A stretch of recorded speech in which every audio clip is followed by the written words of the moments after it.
Assalamualaikum cah, piye kabarmu saat iki? Sing do ndelok video iki tak dongakno muga-muga rezekine do lancar, do diparingi aman, slamet, rezeki melimpah lan barokah. Nek gone kene aku pengen nutugno cerita video sing sadurunge cah. Aku nek kene iki posisi ijo lan muleh gantian sip karo adik-adikku jaga ibuku cah.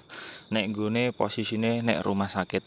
Dadi nek kene aku posisine mangan saanane ya masak mie, saanane ya wis angger mie iki angger diguwodhog, angger dipoangan.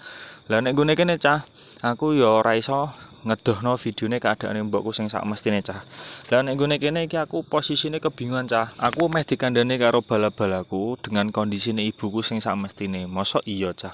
Penyakit kok ya ana hubungane karo non medis. Ning ya piye neh, posisi ronsen saka CT scan sing hasil saka rumah sakit iku ya mbokku keadaane ya biasa-biasa wae cah. Lah nek gone kene aku ya padha tak runding karo bojoku. Mosok iya apa mbokku ya duwe salah, apa aku, apa pak aku, apa keluargaku sing duwe salah. Dadi nek kene aku ya njaluk ngapura kagu ke sapa wae sing rumangsa aku kok duwe salah utawa kok pak aku duwe salah utawa ibuku terutamane ya aku njaluk tulung di sepura ya cah.